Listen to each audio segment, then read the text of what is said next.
Iya, Mas. Halo? Kelompok satu. Oke, kelompok satu silahkan. Waktu dan tempat saya persilahkan, monggo 30 menit, 40 menit lah untuk sampai dengan diskusi. Untuk studi kasus yang kemarin ya, silakan. Mungkin ditayangkan. Terima kasih. Baik, Baik Pak. Pak, izin Ya, Pak. untuk share screen ya Pak. Silakan. Oh ya, yang menjadi co-host siapa ya untuk rekam hari ini, rekam record? Saya ada yang volunteer. Widya aja atau gimana? Widya, ya Widya. Mungkin pakai laptop kan? Iya Yang Pak, pakai laptop. takutnya nggak pakai laptop. Oke, Widya. Widya 7. Baik, mohon izin, Pak. Silakan. Assalamualaikum warahmatullahi wabarakatuh. Selamat pagi teman-teman semua dan Pak Ervin.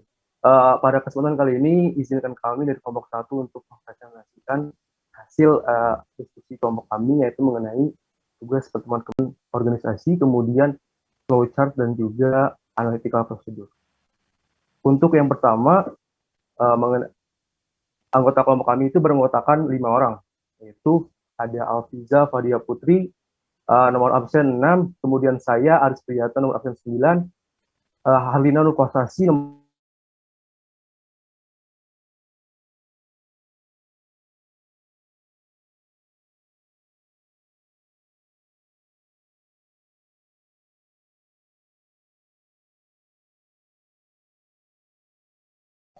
Maaf Pak, sepertinya Aris ada gangguan sinyal Pak. Selanjutnya ada Paul Christian Sialagan, absen 25. Kemudian saya Zakia Nur Hanifah, absen 28. Slide selanjutnya.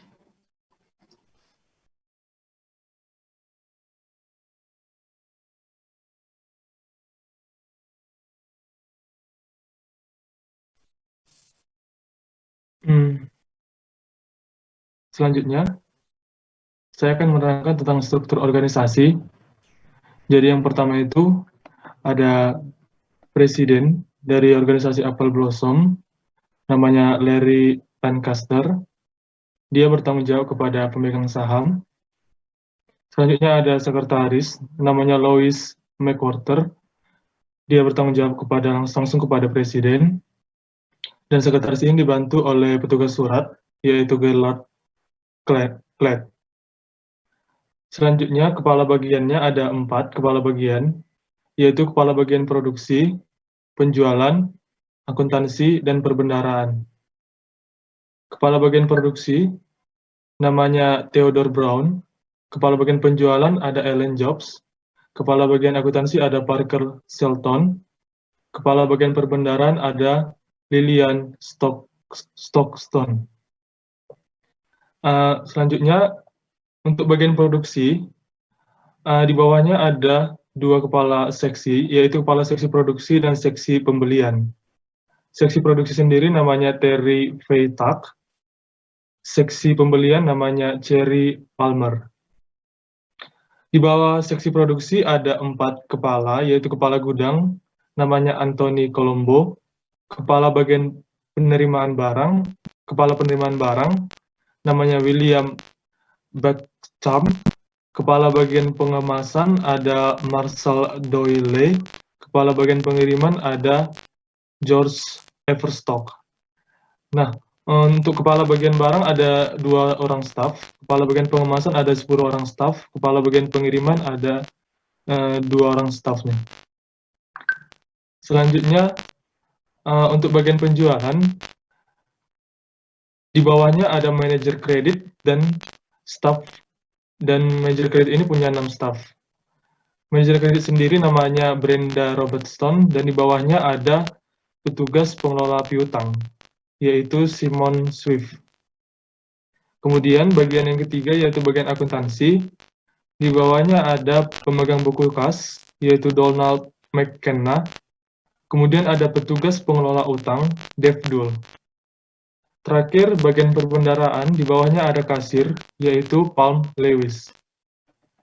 Sekian terkait struktur organisasi perusahaan Apple Blossom. Silakan lanjutkan. harus menentukan dulu, mengambil keputusan apakah transaksi tersebut dan non-recurring atau rutin atau tidak rutin. Jika tidak, berarti kalau jika tidak non-recurring, berarti recurring, yaitu rutin dilakukan, di mana dari 5 bagian tersebut ada masing-masing aplikasinya yang dipegang oleh orang yang telah diotorisasi untuk bisa melakukan input data pada aplikasi tersebut. Seperti pertama, record journal entry, akan dilakukan proses daily register, itu tuh seperti jurnal khusus gitu, dan juga melaporkan detail dari transaksi. Dari proses tersebut maka terciptalah 2 dokumen, yaitu daily register dan transaksi report. Lalu dari proses tersebut maka transaksi tersebut akan masuk ke dalam sales atau account receivable master file. Begitu juga dengan record journal entries di cash receipt, sama seperti yang pada sales dan AR tadi, akan dilakukan proses daily register dan laporan atas detail dari transaksi, akan menciptakan 2 dokumen, yaitu daily register dan transaksi report. Begitu juga akan masuk ke dalam cash receipt master file. Dan ketiga, untuk account payable, pertama itu record dari journal entries, lalu akan dilakukan 2 proses, yaitu produce daily register dan report detailing transaction. Akan menghasilkan 2 dokumen juga, yaitu daily register dan transaksi report. Lalu masuk ke dalam master file dari account payable yang akan terupdate. Lalu begitu juga dengan cash disbursement dan juga dengan payroll. Lalu untuk transaksi non-recurring, maka bookkeeper sendiri yang akan melakukan record journal entries, dan dia akan melakukan printing out atau mencetak semua transaksi yang telah diinput oleh masing-masing pemegang aplikasi dari 5 aplikasi tersebut. Lalu akan terciptalah dokumen daily register, di mana sebelum jurnalnya di input harus dilakukan persetujuan oleh controller. Jika controller telah setuju, maka bookkeeper akan memproses semua jurnal transaksi yang akan menghasilkan suatu file jurnal transaksi, dan pada software LAN-nya maka akan dilakukan pemostingan dan update pada buku besar. Lalu maka update tersebut juga masuk ke dalam general ledger master file-nya, yang akan dicek juga oleh controller. Bukan dicek controller. Posting dan updating general ledger itu juga akan mengupdate general ledger master file, di mana saat itu juga bookkeeper itu akan menyiapkan 2 dokumen, yaitu neraca dan laporan keuangan. Lalu laporan keuangan tersebut akan direview dan diberikan kepada presiden dan tim manajemen. Setelah dari hasil review tersebut, maka laporan keuangan dokumennya tersebut akan diserahkan kepada presiden kembali dan kepada presiden perusahaan dan juga kepada manajer lainnya. Laporan ini bersifat bulanan. Sekian, selanjutnya akan dijelaskan oleh Ina dan Zakia.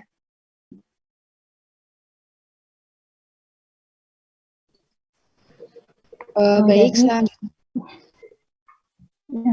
Untuk pembukaan prosedur analitis ini sudah ada, jadi ada 3 soal, dan 3 soal itu terdiri dari analisis perubahan, kemudian common size financial statement, dan perhitungan rasio keuangan. Nah, untuk datanya sendiri sudah ada data tahun 2002 untuk per audit, dan 2003 ini per pembukuan perusahaan, dan data ini terdiri dari data neraca dan data laporan laba rugi. Nah, selanjutnya untuk analisis perubahan akan dijelaskan oleh Ulfa. Baik, di sini saya akan mempresentasikan jawaban kami untuk soal nomor 5A, yaitu analisis perubahan. Di sini bisa dilihat ada tabel analisis perubahan yang telah kami buat. Ada yang di blok merah, ini adalah akun-akun yang memiliki perubahan yang sangat signifikan untuk per audit dan per books-nya. Nah, di sini ada akun Cash Second National Bank. Nah, di situ yang awalnya $5.918, kemudian di per books tahun 2003 itu menjadi $36.968. Nah, jadi ada perbedaan sekitar $31.050. Nah, untuk persentasenya itu sebesar 524,67%. Lalu untuk akun deliability, akun wages and salaries payable itu terdapat perubahan sebesar 100% dari yang sebelumnya 81.239 menjadi 0 atau yaitu ada penurunan sebesar 100%. Kemudian untuk akun yang retain earning terdapat kenaikan sebesar 94,43%, yang sebelumnya $272.435 menjadi $529.663 di per books tahun 2003. Itu adalah akun-akun di neraca yang memiliki perbedaan yang sangat signifikan antara per audit 2002 dan per books 2003. Selanjutnya ini adalah untuk working trial balance, profit and loss, apple blossom. Nah, di sini ada 5 akun yang telah kami blok warna merah ini yang mengalami perubahan yang sangat signifikan. Ada akun advertising expense yang mengalami kenaikan sebesar 253,42% dari yang semula 12.714 menjadi 44.934 dolar.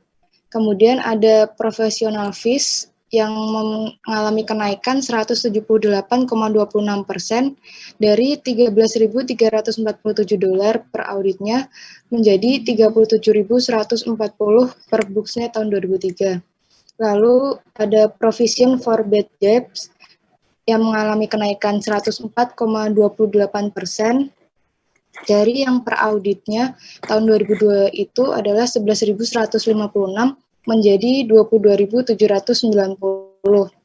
Lalu di bagian other income atau expense terdapat 2 akun, yaitu akun gain or loss sale of fixed asset yang mengalami penurunan sebesar 181,93%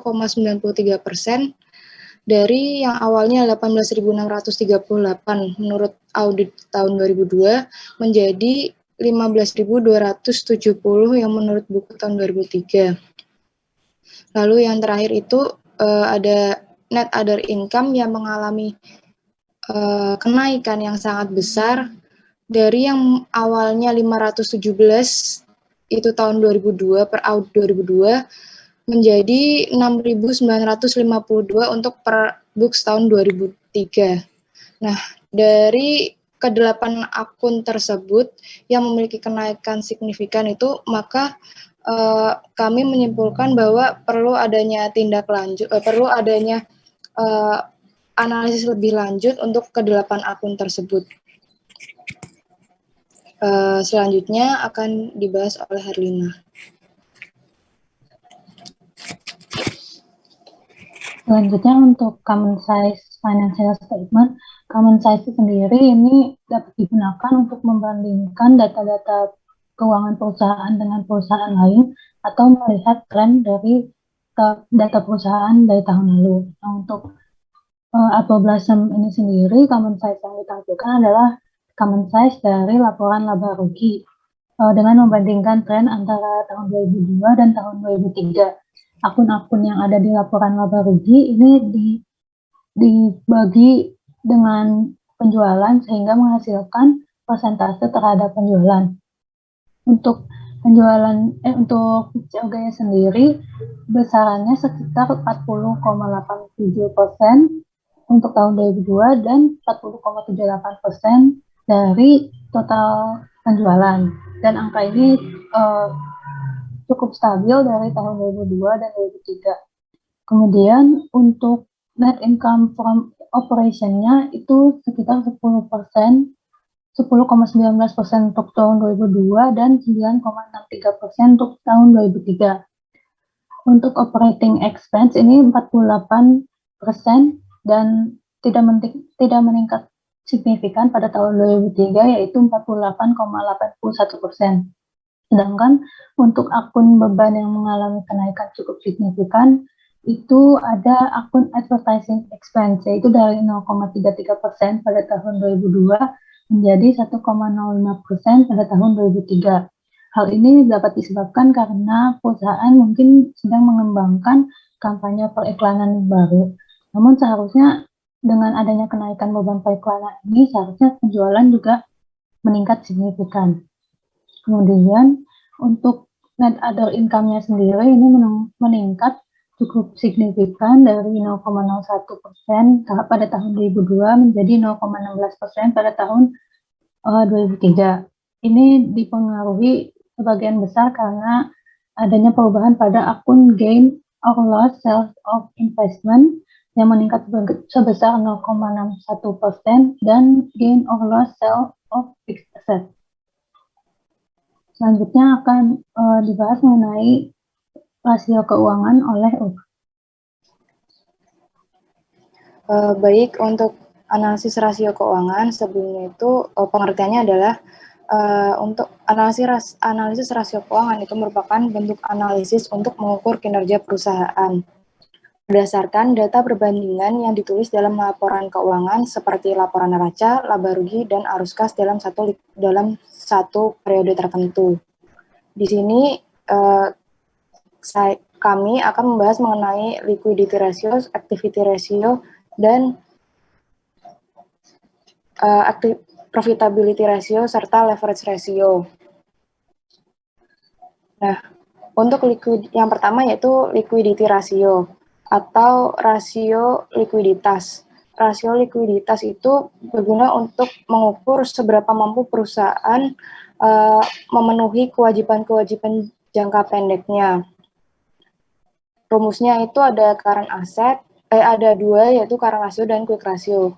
Nah, yang untuk current ratio rumusnya itu ada current asset per current liabilities, dan untuk quick ratio rumusnya itu ada cash plus net trade AR plus marketable securities per current liabilities. Lalu untuk ini perhitungannya tadi yang untuk tahun 2002 bentar, neracanya bisa dibuka. Nah, untuk tahun 2002 current asset untuk menghitung current ratio, rumusnya kan tadi current asset per current liabilities, maka current assetnya ini tahun 2002 sebanyak 2.847.037 per current liabilities-nya yaitu sebesar ini yang akun payable sampai ke list obligation short term itu, penjualan itu. Selanjutnya yang tadi. Nah, hasilnya ditemukan 3,17 dan rumusnya sama untuk tahun yang 2003, sebesar 6,77. Untuk median industri ini diketahui dari soal.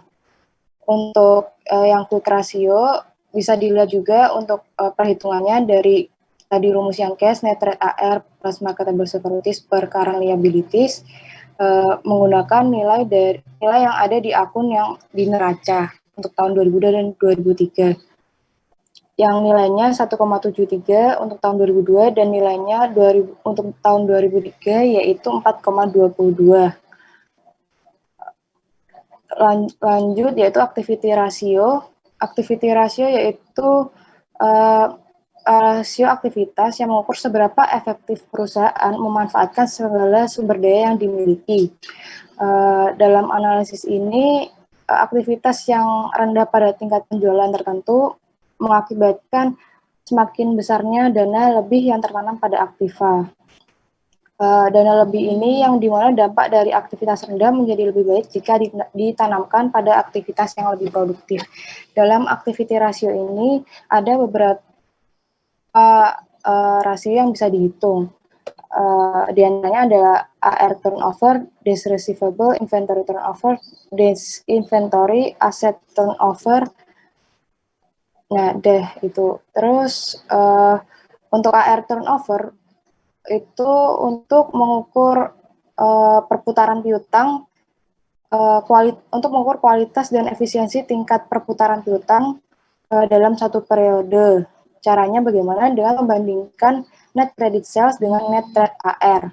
Untuk tahun 2002, Apple Blossom Calling Company memiliki rasio AR turnover sebesar 30,38 dan untuk tahun 2003 nilainya 21,99. Terjadi penurunan AR turnover dari tahun 2002 dan 2003. Untuk days receivable itu perputaran AR dibagi per 1 tahunnya, AR turnover untuk 1 tahunnya. Nilai untuk tahun 2002 itu 12,02 dan 2003 itu 16,6. Terjadi peningkatan dari tahun 2002 ke 2003. Selanjutnya untuk inventory turnover atau perputaran persediaan itu digunakan untuk mengukur tingkat kualitas dan efisiensi perputaran persediaan terhadap penjualan dalam suatu periode tertentu. Untuk nilainya, untuk rumusnya bisa dicari dengan rumus COGS per inventory. Untuk tahun 2002, inventory turnover-nya yaitu 1,83 dan untuk tahun 2003 2,42. Selanjutnya untuk days inventory untuk tahun 2002 nilainya 199,73 dan untuk tahun 2003 nilainya 150,74 yang diperoleh dari perhitungan 365 atau 1 tahun ini dibagi inventory turnover yang diperoleh dari perhitungan sebelumnya. Lanjut untuk aset selanjutnya akan dijelaskan oleh Herlina. Baik, untuk aset turnover ini mengukur seberapa efektif aset yang dimiliki perusahaan dalam menghasilkan penjualan. Kemudian rumusnya sendiri itu net credit sales dibagi total aset yang menghasilkan angka 1,36 untuk tahun 2002 dan 1,29 untuk tahun 2003. Nah, angka ini masih di bawah perusahaan sejenis dalam industri yang sama dengan Apple Blossom, namun tidak signifikan. Kemudian untuk profitability ratio ini mengukur seberapa besar perusahaan dapat menghasilkan profit untuk perusahaannya.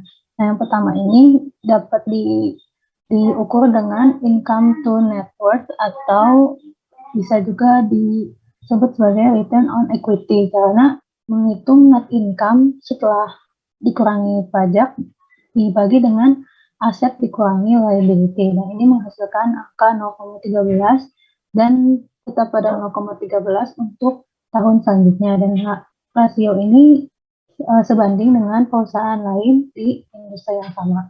Kemudian yang kedua ini mengukur income yang mengukur seberapa besar aset yang dimiliki perusahaan dapat menghasilkan net income. Nah, apa bedanya net return on asset atau income to total asset dengan asset turnover? Untuk asset turnover sendiri tadi kan pembilangnya itu net credit sales, sedangkan untuk income to total asset ini pembilangnya adalah net income, sehingga mempertimbangkan adanya beban untuk menghasilkan penjualan. Nah, angkanya yaitu 0,10 untuk kedua tahun, dan angka ini lebih tinggi daripada perusahaan di industri yang sama.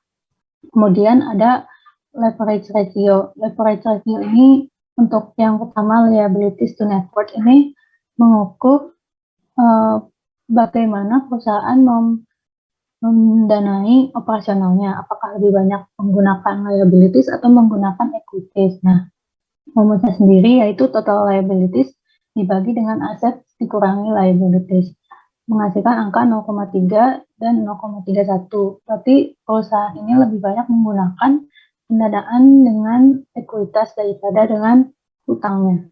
Dan angka ini juga cukup banyak di bawah dari perusahaan di industri sejenis. Kemudian yang kedua ini liabilities to total assets, mengukur bagaimana perusahaan mendanai perolehan asetnya, apakah dengan utang atau dengan ekuitas.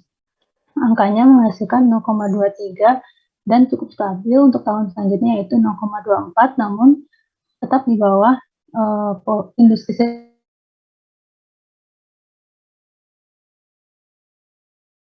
di bawah dari angka rata-rata industri. Kemudian yang terakhir ada times interest earn ratio. Ini mengukur perusahaan kan mempunyai beban-beban dari liabilitas yang harus dibayar. Nah, times interest earn ini mengukur berapa kali perusahaan dapat mengcover beban-beban kewajibannya.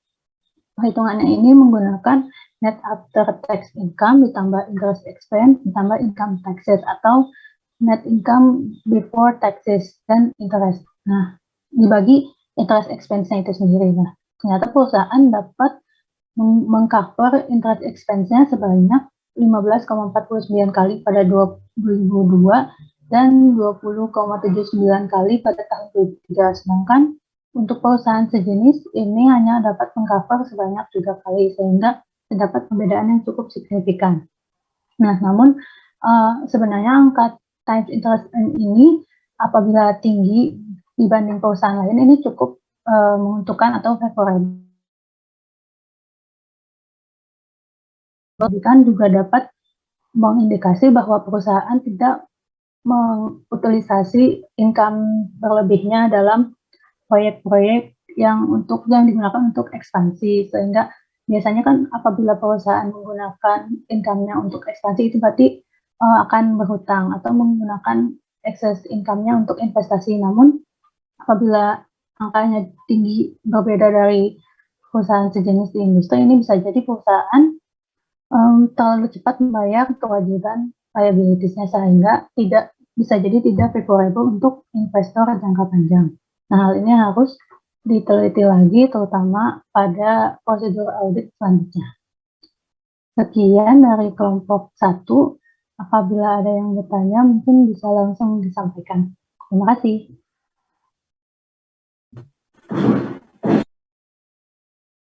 Baik, terima kasih kelompok 1. Pertama saya ucapkan terima kasih banyak ya. Dari penjelasannya sangat detail, saya mungkin sesuai harapan saya. Jadi teman-teman sudah bikin flowchart-nya juga, penjelasannya sudah detail.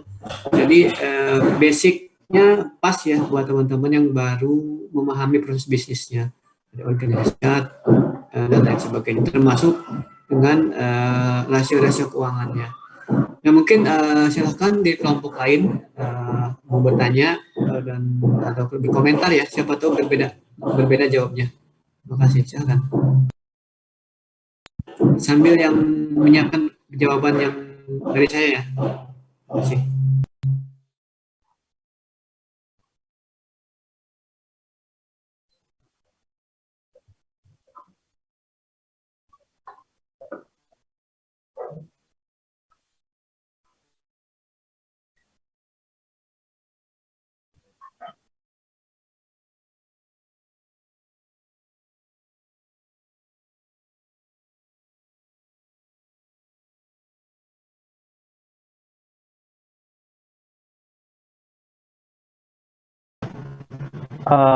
Kelompok 1, izin bertanya.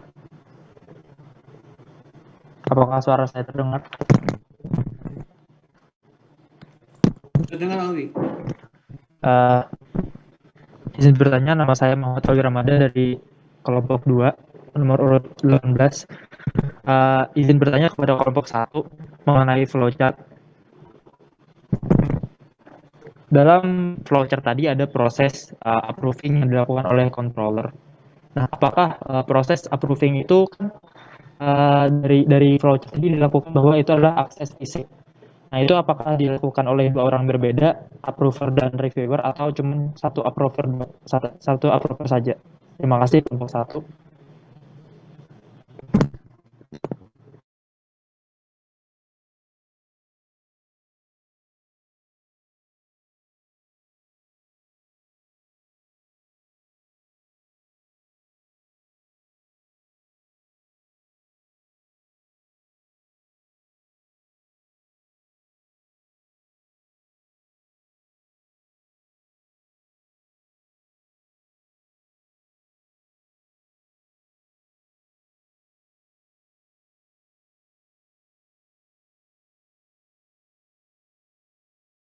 Mungkin bisa ditampung dulu pertanyaannya karena ada anggota kami juga yang sedang mengalami kendala sinyal. Untuk pertanyaan dari kelompok lain, apabila ada yang ingin disampaikan lagi, bisa langsung menyalakan mic-nya ya. Kelompok izin bertanya, Ina. Ya, silakan Widya. Saya Rani, nomor absen 27 dari kelompok 4. Izin bertanya. Jadi pertanyaannya itu, kan di PPT pertemuan pertama kan ada opini atas laporan keuangan ya, yang terdiri dari opini tanpa modifikasi dan opini dengan modifikasi. Nah, dalam analisis perusahaan Apple Blossom ini, menurut kelompok kalian itu termasuk ke dalam opini apa ya? Lalu jelaskan gitu.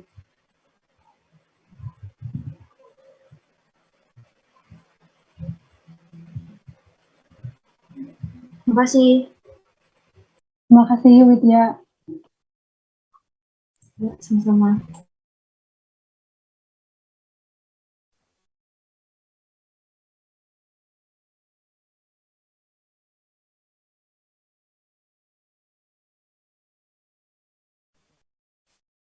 Kelompok 1, saya izin bertanya. Silakan Lala. Oke, saya Lala dari kelompok 3. Pertanyaan saya berkaitan dengan struktur organisasi Apple Blossom ini.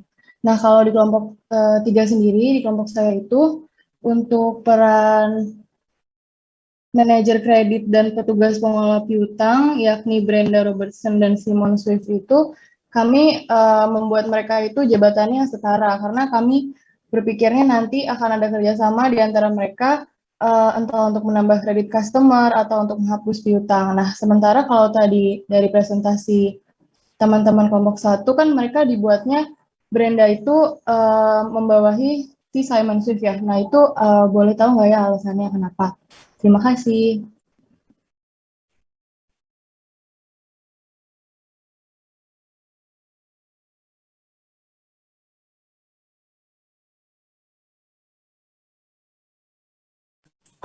Baik, mungkin cukup 3 dulu kali ya, takutnya nggak kejauh semua. Nanti dari 3 ini kita kembangkan mungkin dari komentar di kelompok lain.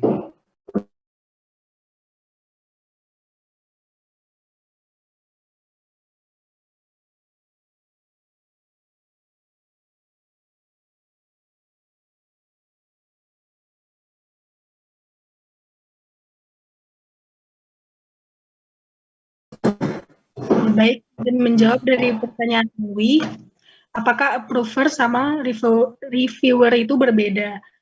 Kalau menurut kami, itu dua orang yang berbeda gitu. Kalau approver, itu biasanya dari pihak internal.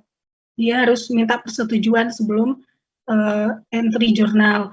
Kalau reviewer sendiri, kalau menurut kami itu bagian tugas dari auditor. Karena kan setelah dibuat laporan keuangannya, itu bisa direview atau diaudit oleh auditor, baru diserahkan lagi ke pihak manajemen dan presiden. Jadi begitu Alwi kalau menurut kelompok kami.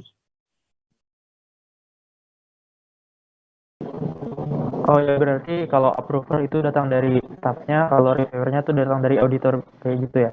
Berarti ya? Iya, kurang lebih begitu Alwi. Ya, terima kasih atas jawabannya. Ya, sama-sama Alwi. Silakan ada yang lain berkomentar sebelum saya komentar nanti.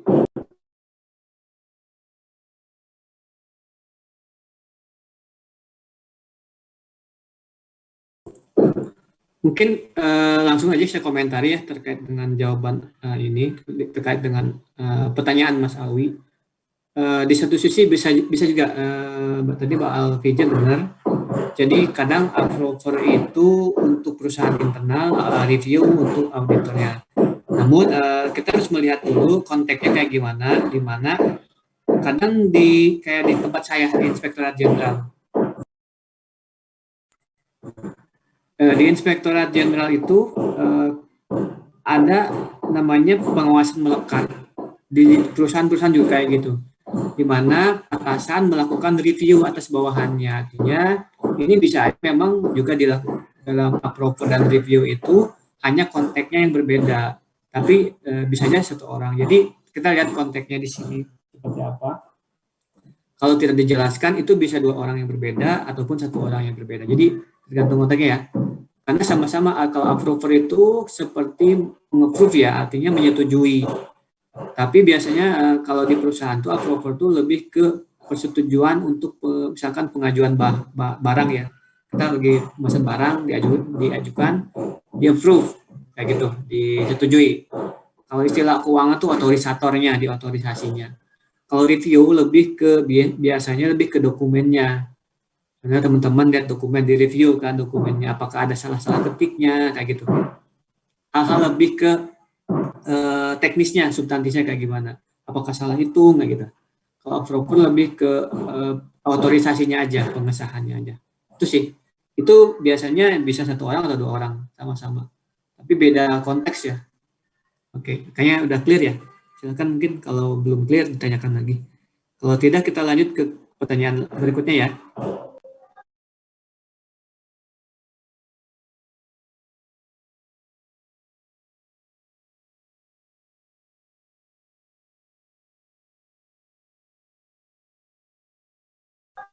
Bagaimana Alwi, apakah ada lagi yang ingin ditambahkan? Oh ya Pak, maaf Pak, untuk yang approver dan reviewer tadi itu apakah diisi oleh atasan dua-duanya atau satunya bisa staff gitu Pak?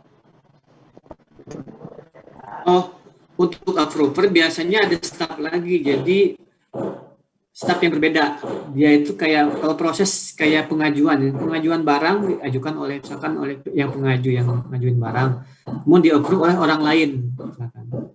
Itu bisa atasannya, bisa ada fungsi lainnya gitu untuk meng-approve. Kayak bendahara, kan bendahara meng-approve untuk otorisasi uang keluar kan, dia bukan atasan juga.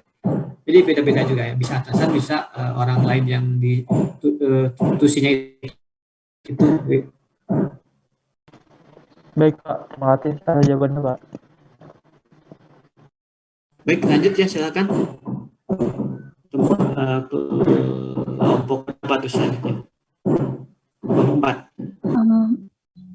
Baik, izin menjawab untuk pertanyaan dari Widya dari kelompok 4. Kan yang ditanyakan itu berdasarkan analisis perusahaan Apple Blossom, opini audit apa yang bisa dihasilkan. Nah, untuk saat ini kami mengenai permanent file atau file yang datanya tidak berubah dari tahun ke tahun.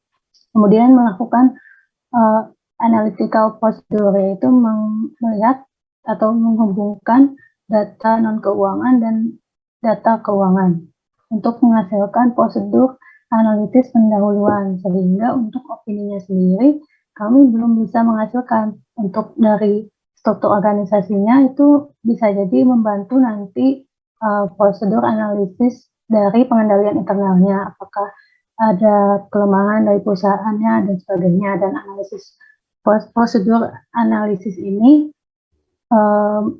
melihat akun atau saldo atau posisi keuangan mana dari tahun lalu dan tahun sekarang yang kira-kira bermasalah dan perlu ditindaklanjuti lagi dengan pengumpulan bukti yang lebih lanjut lagi di prosedur audit selanjutnya, sehingga untuk opininya apakah dengan modifikasi atau tanpa modifikasi menurut kelompok kami ini belum bisa hasilkan dari prosedur audit sejauh ini. Terima kasih. Untuk kelompok lain apabila mau mengomentari, persilahkan.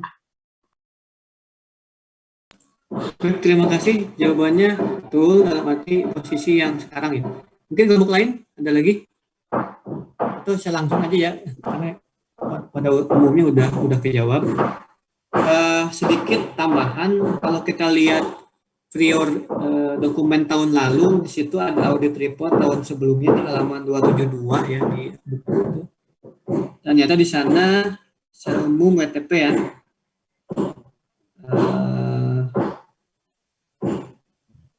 Jadi secara umum ya. Jadi memang tahun lalu apa ya?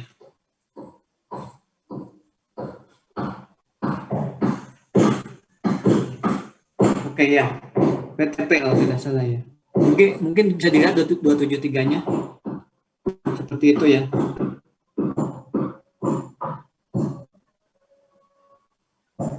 Jadi kalau kita lihat, kalau tahun lalu WTP, belum tentu tahun ini WTP juga kan seperti Mbak Ina tadi bilang, kita harus melakukan tes-tes lain dan tes-tes pengujian substantif transaksi dan juga saldo. Baik, mungkin cukup ya untuk kelompok 4. Mbak Widya gimana? Silakan tanggapannya. Ya cukup Pak. Baik, kita lanjut ke pertanyaan ketiga. Silakan.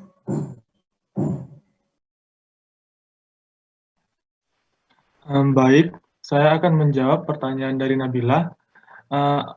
Apakah peran manajer kredit dan pengelola piutang dibuat menjadi setara dalam jabatan karena ada kerjasama untuk menambah kredit atau menghapus piutang?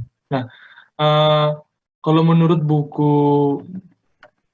sumber referensi kita yaitu Paul JW yang saya baca di halaman 22, itu tugas manajer kredit yaitu Brenda Robertson, dia itu melapor ke Ellen Jobs. Sementara kalau tugas account receivable, dia itu melapor ke Brenda Robertson. Jadi karena si petugas account receivable sendiri melapor ke Brenda, jadi menurut saya posisi Brenda ini lebih tinggi dari petugas account receivable. Jadi alasannya kenapa kami buat seperti itu karena memang itu menurut buku. Tapi kalau menurut kelompok 3, untuk peran manajer kredit dan pengelola piutang dijadikan setara, menurut saya itu masukan yang bagus untuk memperbaiki internal kontrol perusahaan. Karena apabila manajer kredit dan pengelola piutang dibuat setara, itu potensi kecurangan itu dapat berkurang. Kira-kira gitu jawaban yang saya bisa berikan. Ada tanggapan? Oke. Makasih Paul dan kelompok 1. Soalnya kami mikirnya tadi kayak kalau dari melapor itu bisa diartikan juga kayak nanti mereka akan kerjasama gitu, jadi langsung kami buat setara. Tapi makasih Paul penjelasannya. Baik, mungkin dilanjut dari kelompok lain, komentarnya seperti apa? Tapi kayaknya udah clear ya ini ya? Udah clear ya Nabila ya? Sudah Pak. Masih Pak. Oke.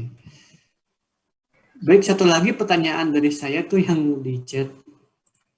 Jadi kalau kita lihat itu ada perbedaan tuh terkait dengan inventory turnover itu. Silakan mungkin ini kan dijawab ya. Ya Pak, izin menjawab. Jadi menurut kami bisa jadi itu Apple Blossom memiliki inventory yang lebih besar, inventory yang banyak, tapi penjualannya itu lambat. Jadi inventory turnover-nya itu lebih kecil dibandingkan dengan perusahaan-perusahaan yang sebanding.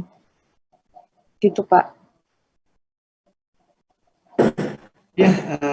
Ya, salah satunya jawabannya tepat ya. Artinya kalau kita rumusnya kan COGS dibanding inventory ya.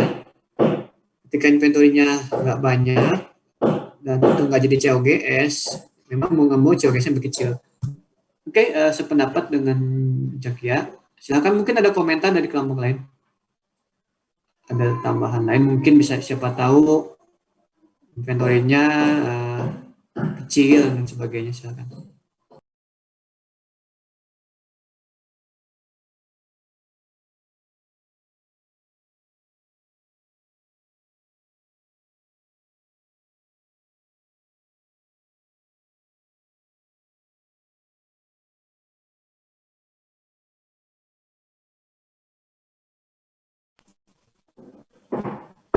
Baik, kita diskusi ini kalau tidak ada pertanyaan lagi kita cukupkan sekian atau gimana? Silakan kalau bisa tuh kalau ada undang-undang lagi. Baik, mungkin tidak ada ya Pak.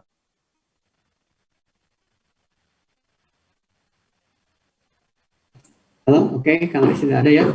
Baik, kita beri aplaus kepada kelompok 1 yang telah mempresentasikan sesuai harapan kami ya, artinya detail banget, artinya dan teman-teman juga udah bisa melakukan analisis ya nantinya. Analisis lebih lanjutnya nanti mungkin akan ada tugas 2 nanti ya, seperti apa. Baik, beri aplaus ya. Ya, ada reaksinya. Nah, ini dia. Baik teman-teman semua, mungkin Zoom agak susah ya. itu saja dari kelompok kami. Ya. Kurang lebihnya mohon maaf. Wassalamualaikum warahmatullahi wabarakatuh. Waalaikumsalam warahmatullahi wabarakatuh. Baik, terima kasih teman-teman. Untuk waktu setengah jam lagi kita lanjutkan pemaparan materi dan juga tugasnya seperti apa ya. Habis itu kita akan diskusi 1 jam di WA ya. Terima kasih. Baik, saya share screen. Sorry. Buka hapus. Ini. Materi sudah ada di LMS, silahkan di-download ya. Dan tugasnya juga ada.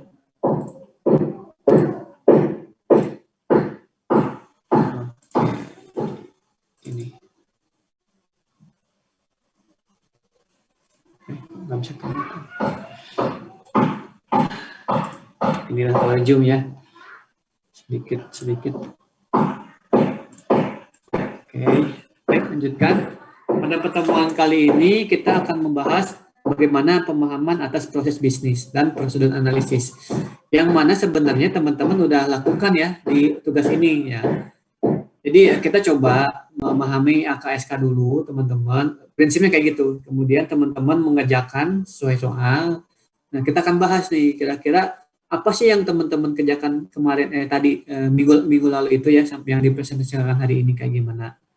Ternyata salah satu bagian yang teman-teman lakukan yaitu salah satu tahapan dalam audit kita, yaitu tahap pertama, yaitu merencanakan dan mendesain terkait dengan program audit.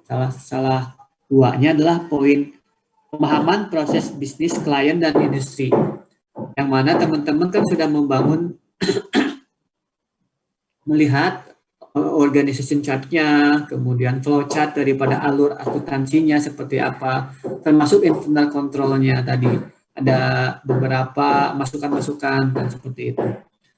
Kemudian juga rasio-rasio keuangannya. Teman-teman juga melihat seperti apa kan, antara bisnisnya apakah ada perubahan yang signifikan, kemudian setiap tahunnya perbandingannya. Kemudian itu merupakan prosedur analisisnya. Jadi teman-teman sudah melakukan 2 ini untuk yang awal. Beda dengan prosedur analisis yang ada di pada saat melakukan tes. Kalau tes itu lebih ke teman-teman melihat saldo-saldonya tahun sebelumnya berapa. Ya, kalau ini lebih ke laporan keuangan secara umum, di mana nantinya akan melihat kira-kira kalau ada yang tadi seperti teman-teman sampaikan, ada warna ini ya, dikasih warna merah misalkan, itu menjadi untuk melakukan analisis lebih dalam nih untuk pengujian sampelnya. Kira-kira ini terkait inventory-nya kok tiba-tiba tinggi gitu kan, seperti itu. Atau tadi cash-nya ya. Cash-nya itu bermasalah kok tinggi banget, ada perubahan. Nah, pasti ada transaksi yang aneh di sana. Nah, itu menjadi tes nanti sampling. Teman-teman akan melakukan pengujian dan dijadikan sampling. Seperti itu. Ini sudah pada umumnya kalian telah melakukan ini 2 ini ya tadi. Kemudian ini lanjut lagi, pentingnya perencanaan ya. Perencanaan itu memang penting karena dengan perencanaan kita dapat ketahui juga terkait dengan jumlah waktu auditnya berapa, kemudian area penugasannya kayak gimana. Kira-kira teman-teman mau menyentuh apa aja nih? Ini kan kalau lihat tadi itu inventory bermasalah. dari sisi penjualannya bermasalah atau tidak, kan kita belum tahu. Nah, dengan perbandingan yang kalian lakukan itu bisa melihat ada yang merah-merah ini, yang merah-merah tadi itu bisa menjadi area pengujian. Nah, ini yang harus dipahami ya tadi ya, industri. Nah, terus peraturan juga penting nih. Selain industri kan teman-teman bisa melihat tadi ada berapa sih ini perbandingannya, rasio keuangannya, apa lebih kecil, lebih besar, nanti masalah lebih kecil, agak salah. Kenapa bisa jadi alahnya perusahaan menjadikan spesial. Kemudian ada peraturan pemerintahnya, pajak-pajaknya. Nah, seperti kita ketahui ini, cuma teman-teman mungkin pernah menambahkan penjelasan untuk membuat laporan dalam dua hal ya. Pertama, laporannya diajukan untuk pemegang saham stakeholders yang biasanya kalau di perusahaan terbuka ada di BEJ ya, atau perusahaan swasta lah ya. Kemudian satu lagi laporan keuangan yang ditujukan untuk perpajakannya. Nah, yang perpajakan ini biasanya tulis sendiri ya, untuk mengurangi pajak biasanya masalahnya adalah ya mengurangi atau menambah biaya sehingga pajaknya sedikit atau mengurangi penjualannya atau penghasilannya. Nah, itu ya masalah. Mungkin teman-teman nanti yang terkait dengan atau pernah audit gitu, pernah diaudit di KAP juga akan melihat seperti itu. Kemudian dari sisi sifat bisnis dari entitasnya bisa dilihat juga nih. Kalau entitasnya kan ini jelas perusahaan distributor alat-alat kosmetik lah. Bandingkannya apa sih di sini? Bandingkannya banyak ya kalau alat kosmetik itu. Dia kan cuma hanya distributor. Jadi fokusnya adalah jual belinya, bukan memproduksinya ya. Kemudian yang ketiga, penerapan kebijakan akuntansinya. Nah, kalau ini apa? Kalau untuk akuntansi seperti teman-teman lihat flow chart-nya tuh, itu bisa melihat kan, teman-teman sudah paham tuh kayak gimana. Termasuk ada rangkap jabatan, termasuk tidak adanya internal auditor, misalkan kayak gitu. Atau akan komite audit jika itu memang diperlukan. Seperti itu ya. Terakhir mungkin paling mudah itu terkait dengan kinerja keuangannya, rasio-rasio keuangannya. Jadi dilihat, kalau dari tahun ke tahun nggak banyak perubahan ya pada umumnya. Tapi kalau lihat bandingkan dengan yang di industrinya nih ada perubahan. Kenapa seperti itu bisa kalian lihat ya. Nah, ini teman-teman sudah melihat di industrinya ini, kemudian proses bisnis operasinya terkait dengan informasi-informasinya ya. Kemudian struktur organisasi juga masuk ya di sini teman-teman. Ada audit komite tadi kan ada, bisa dimasukkan salah satu saran ya. Kemudian laporan keuangannya ini nggak tahu ya, ini belum bisa dilihat. Market share ini bisa di laporan keuangan ada nih. Ini sudah ada. Kalian sebenarnya telah melakukan ini pemahaman atas bisnis dan lingkungannya si perusahaannya atau platform ini. Jadi apa yang kalian lakukan itu sudah masuk tahap pertama audit perencanaannya. Nah, ini risiko-risikonya. Nanti risikonya akan melihat lagi terkait dengan nilai-nilai risiko. Sebenarnya yang tadi ada ketahuan sih risikonya kayak gimana. Kamera itu yang risiko. Kemudian struktur organisasi yang tidak ada approver juga tidak berisiko juga tuh kayak gitu. Kalau nggak ada approver ya seenaknya aja tuh biasanya kalau pengaju PO ya. Kalau dia mau beli, kalau dia mau jual juga langsung di ACC aja. Meskipun bisa jadi penjualannya fiktif. Nah, kemudian yang kedua teman-teman telah melakukan analytical prosedur tadi. Analytical prosedurnya adalah ada 4 ya. Pertama data industri tadi pakai data pembanding. Kemudian data tahun lalu yang sama juga teman-teman sudah benchmark terkait dengan change analysis ya, analisis perubahan dari tahun ke tahun. Kemudian hasil yang diharapkan oleh klien biasanya ini ada tuh di memorandum dengan hasil rapat tuh. Misalkan penjualan tahun ini harusnya segini kan. Bisa dilihat. Kemudian hasil yang diharapkan oleh auditor. Kalau auditor lebih melihat di kontrolnya, pengendalian SPI-nya ya. SPI-nya itu kelihatan, oh ternyata kok jelek sih di satu sisi, biasanya itu jadi masalah. Kita harus concern di sini. Kemudian rasio keuangannya aneh ya, sesuai dengan kayaknya rasionya salah nih. Atau ada misalkan gross profit-nya yang belum masuk sebenarnya, karena siapa tahu tahun lalu itu lebih kecil, sekarang lebih besar. Ini gross profit-nya nih ya diakalin nih. Kita ke sana ya. Mikirnya namanya audit itu pasti skeptiknya keluar.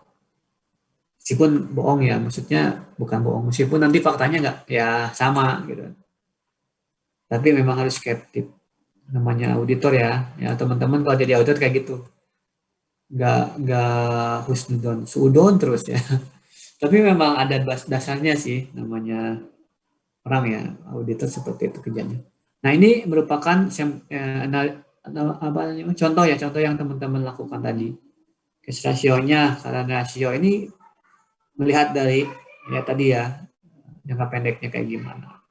Kemudian cairannya, ya, liquidity ratio-nya, long term-nya. Nah ini juga bisa melihat apabila misalkan perusahaan dari tahun ke tahun itu mengalami penurunan terus nih profitnya.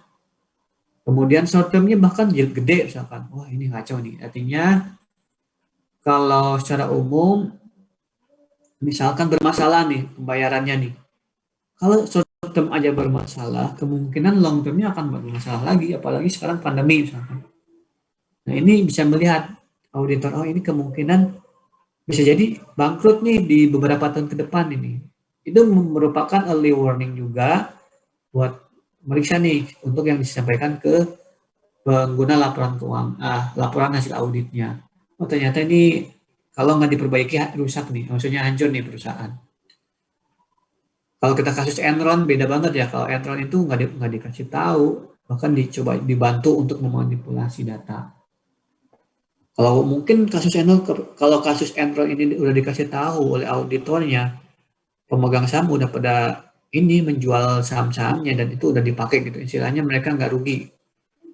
Sampai terakhir kan tahu sendiri harga sahamnya juga murah sekali.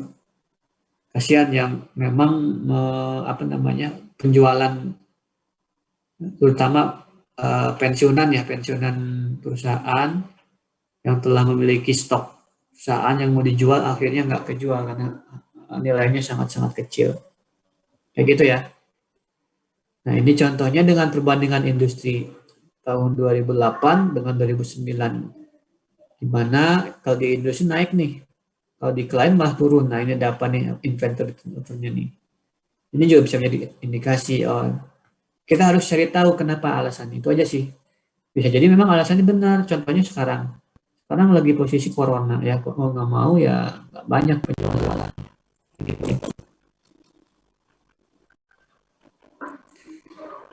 Ini terkait dengan internal comparison-nya. Contoh juga ya. Berarti ada salah nih. Kita ya ini masih possible. Dan ini masih harus dilakukan. Kemudian data yang sebelumnya kan ini juga sudah dibahas kan tadi. Teman-teman sudah membandingkan tahun 2008 sampai 2000 dollar change ya perubahannya ataupun presentasinya. Tadi teman-teman sudah intinya kalau mau rasio-rasio keuangan pokoknya 4 ini aja sih, 4 sub kriteria teman-teman bisa melihat ini. Jika misalkan nanti ada di esai ataupun kalau di esai gampang ya, tinggal teman-teman salin aja. Kalau di soal ya teman-teman tinggal lihat rumus-rumus rasionya. Kayaknya sih online ya dan open book ya teman-teman nggak usah baca. Istilahnya kalau saya tuh posisi sekarang tuh lebih memudahkan teman-teman untuk mendapatkan nilai tinggi ya dalam ujian itu. Kenapa ya? Karena open book ini ternyata belum tentu juga ya. Beberapa juga tetap aja kalau yang nilainya kecil ya kecil. Ternyata memang modifikasi soalnya bisa jadi ya lebih rumit. Baik, lanjut. Ini adalah short term debt. Yang tadi ya ini rumus-rumusnya teman-teman bisa dilihat. current asset itu current asset dibanding current liability. Ini masalah aset lancarnya aja. Ini liquidity-nya. Kita lihat inventory turnover-nya gimana. Tadi ya COGS dibanding average inventory tahun. Base profit-nya nih, presentasinya berapa, termasuk operating profit margin-nya apakah sama. Nah kalau sama juga petana juga ya. Kalau kok sama nih tahun lalu sama tahun ini, rata-rata sama semua, berarti ada masalah. Ini kayaknya biar bagus di laporan keuangan, makanya agak samain, padahal mungkin lebih buruk harusnya. Baik, sampai sini ada yang ditanyakan dari materi. Materinya memang tidak banyak karena kalian fokusnya ke prakteknya. Silahkan, mungkin kalau ada yang nanya ya. Izin bertanya, Pak. Silahkan Mbak Ina, Teh Ina ya. Kan? Untuk seperti yang kasus tadi kan ada dia rasionya itu berbeda jauh dengan industri. Nah, auditor itu kewenangannya atau lingkupnya itu harus memberitahu ke perusahaan untuk menyamakan dengan industri, atau asalkan perusahaan bisa menjelaskan kenapa berbeda itu sudah cukup ya Pak. Jadi perusahaan itu harus auditor menyarankan untuk berubah, atau auditor hanya meminta penjelasan saja dari perusahaan. Terima kasih Pak. Sorry. Terima kasih Mbak Ina, Taina. Pertanyaannya bagus. Di satu sisi yang namanya auditor akan melihat seperti itu. Tapi kita tidak bisa menyamakan satu perusahaan itu dengan perusahaan yang secara umum ya, secara industrinya. Contohnya misalkan perusahaan sekarang nih paling gampang ini terkait dengan kondisi pandemi. Dia merupakan perusahaan misalkan travel agensi, tentu saja akan terimbas nih. Di industri secara keseluruhan juga terimbas. Di beberapa juga ya, tapi kita bisa lihat tidak semua lo perlu mengikuti tren juga. Misalkan lagi sepi nih, berarti kan lagi jelek nih profit untuk travel agency. Ternyata tidak juga. Siapa tahu di satu negara memang membolehkan dia berpergian gitu, seperti itu.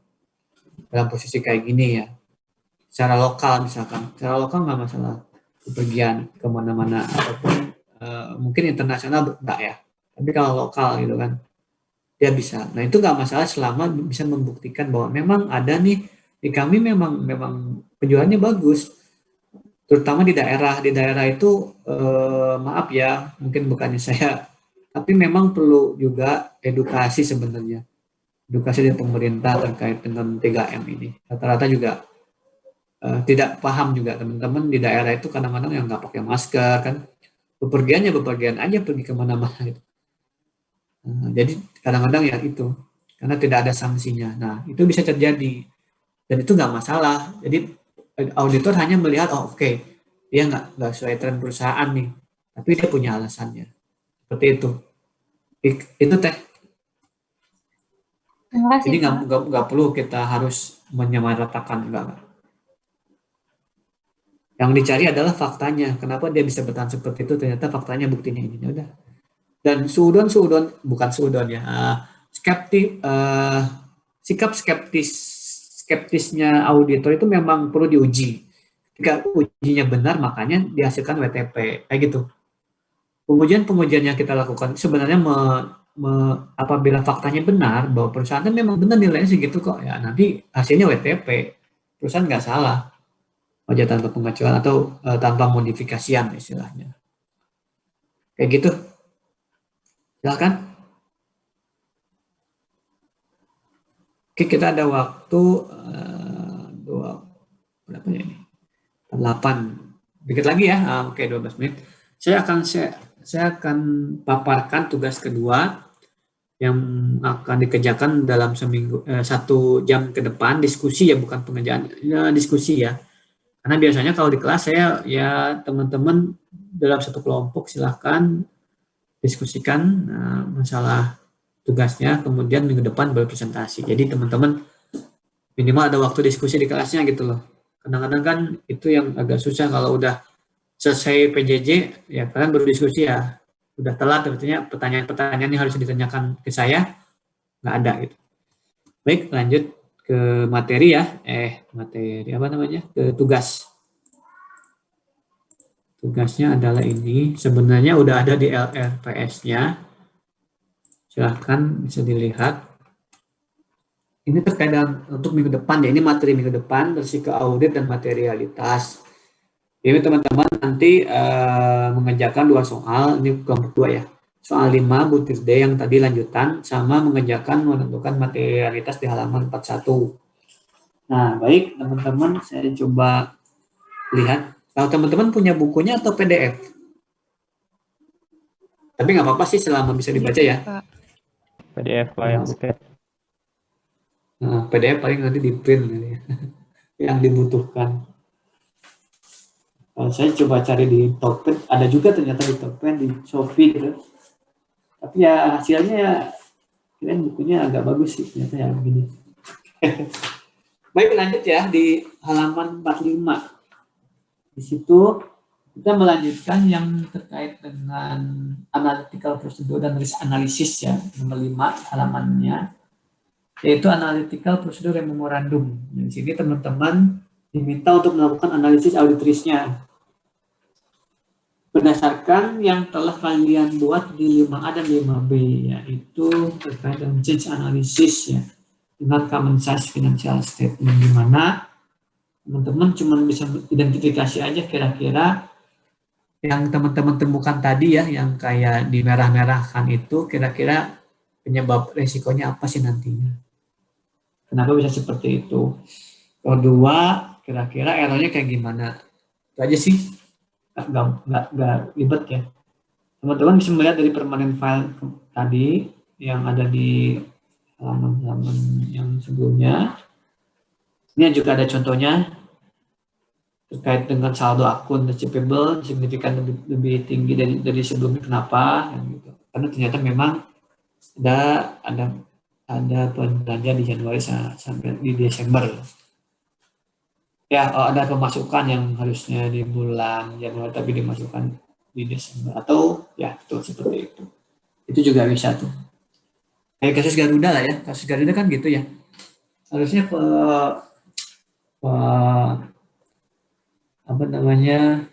penjual recognition pendapatannya itu harusnya jangan langsung dilakukan ya, tapi belum diberikan jasanya. Memang agak aneh ya, seperti itu ya. Kemudian yang nomor 2 terkait analisis questionable count. Jadi akun-akun yang kira-kira tadi ditanyakan, kira-kira apa analisis lebih lanjut ya. Teman-teman kan tadi bilang harus dilakukan analisis lebih lanjut. Nah, teman-teman juga di tahap ini melakukan analisis itu. Kemudian yang nomor 3 terkait dengan financial failure. Kira-kira yang seperti yang saya sampaikan tadi, kalau profitnya rendah terus, ada nggak tendensi untuk bangkrut? Atau dari sisi penjualan juga kok turun terus gitu kan? Kenapa? Terus yang keempatnya penilaian risiko auditnya. Di sini kalian bisa lihat pakai low, moderate, atau high. Ya teman-teman ya ada alasannya apa sih kayak gitu. Ini kan masih awal ya, teman-teman juga belum ngerti gimana cara bikinnya. Contoh dulu aja teman-teman, silahkan. Kemudian yang kedua, mengerjakan atau menentukan materialitas di halaman 41. Jadi dia dituliskan bahwa batas materialitasnya itu 5% dari pre-tax income. Berapa sih sebelum tax ya? Income sebelum tax 5%. Nah itu batas materialitas laporan keuangannya. Silahkan teman-teman dilihat ya, dikaji kira-kira berapa sih masing-masing akunnya. Nanti, nah sebenarnya kalau materialitas itu bisa dilihat di awal, tapi perhitungannya banyak.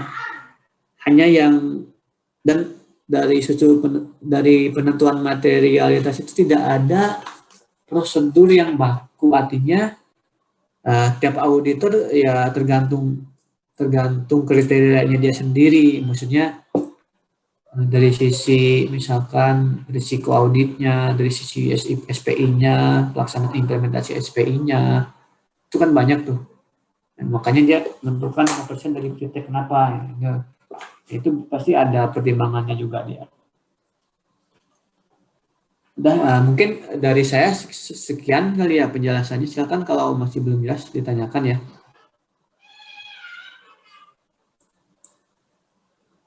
Silakan teman-teman. Atau masih belum jelas, silakan ya.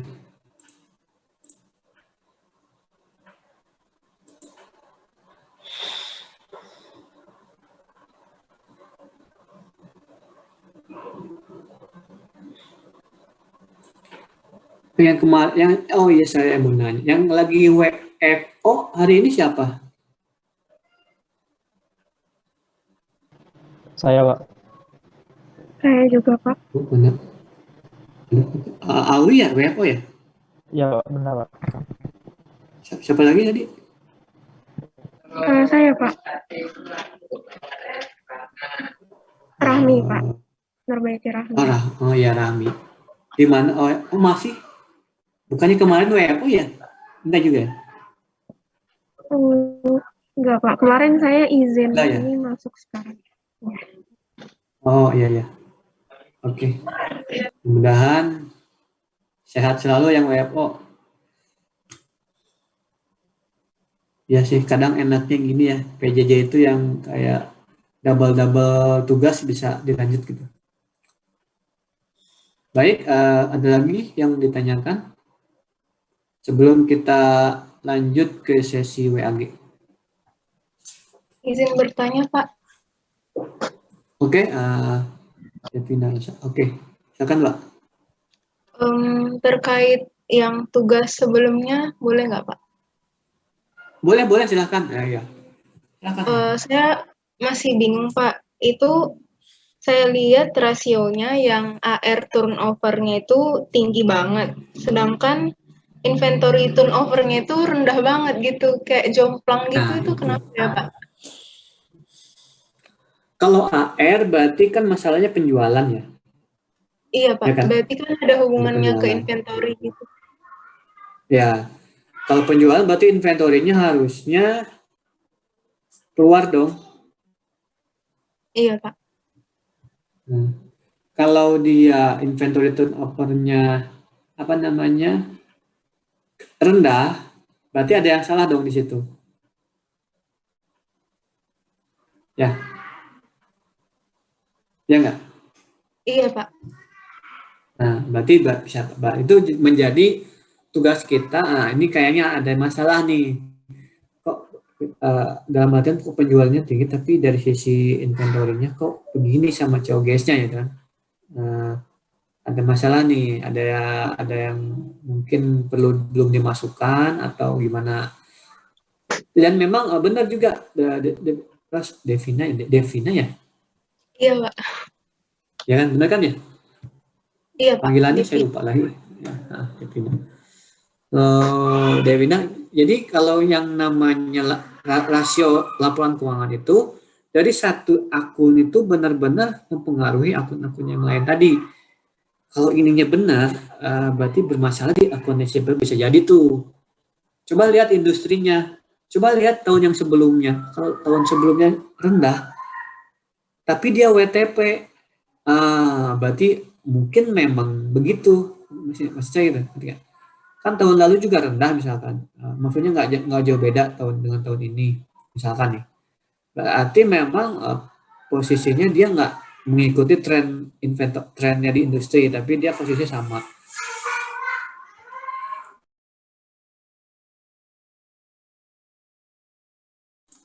Maaf, biasa anak-anak berantem jadi teman-teman. Itu Devina. Jadi itu bisa aja. Pertama memang si perusahaannya salah tuh. Artinya ada yang disembunyikan di sini, baik itu account receivable-nya ataupun dari sisi inventory-nya. Nah, nanti kita audit nih nanti untuk membuktikan hipotesa ini. Itu sih kalau dari saya. Iya, Pak. Mungkin ada teman-teman yang lain. Ya, Kak. Ya. Ada lagi? Yang ya Mbak Widian minta tolong ya yang hari ini direkap siapa aja yang nanya. Ya Pak, siap. Bisa nanya. Nanti kalau enggak di grup aja siapa yang hari nanya. Nanti saya saat enggak gitu. Saya 2 kali ya nggak usah repot sendiri.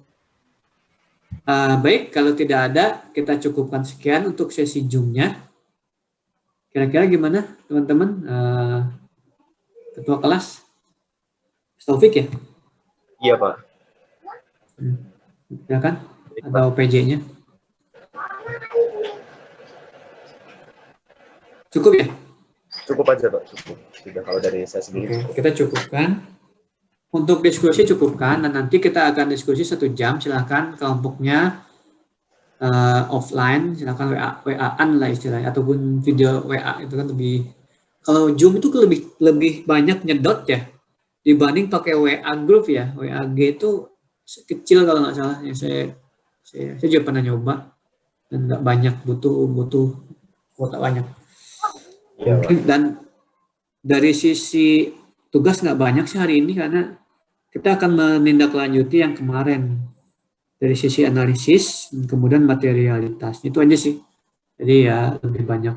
Nanti mungkin ke depan akan lebih banyak lagi terkait dengan next tugas. Tapi intinya fokusnya adalah prakteknya. Teman-teman silakan kalau ada pertanyaan di WAG ya untuk satu jam ya sampai jam 1. Baik, terima kasih banyak atas perhatiannya teman-teman. Yang mohon maaf nih teman-teman yang lain yang nggak bisa online, dalam artian dia udah kan namanya aturan kan wajib ya kita ikutin lah. Di sisi menampilkan wajah dan lain sebagainya itu agak susah, ya itu mohon dimaklum juga. Saya maklum juga itu maksud saya. Tetap saya sih merimain seperti itu. Sesuai katakan, tapi kalau prakteknya kalau memang tidak bisa ya mau gimana lagi kan seperti itu. Yang penting dicoba aja, dicoba. Kalau memang nggak bisa nggak masalah. Saya sih nggak terlalu banyak menuntut ya dosen. Yang penting teman-teman tahu perkembangan materinya dan itu yang menjadi bahan saya untuk penilaian. Baik, kita cukupkan sekian hari ini. Saya mohon maaf kalau ada salah kata dan kita ketemu di WAG selama 1 jam sampai jam 13 ya.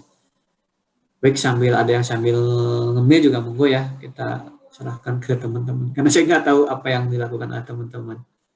Baik, saya cukupkan sekian. Saya tutup. Assalamualaikum warahmatullahi wabarakatuh. Dan selamat siang. Waalaikumsalam warahmatullahi wabarakatuh. Salam Pak, terima kasih. Terima kasih banyak Pak. Sama. Terima kasih, Pak. Baik, saya end semua ya teman-teman. Ya Pak. Baik. Baik.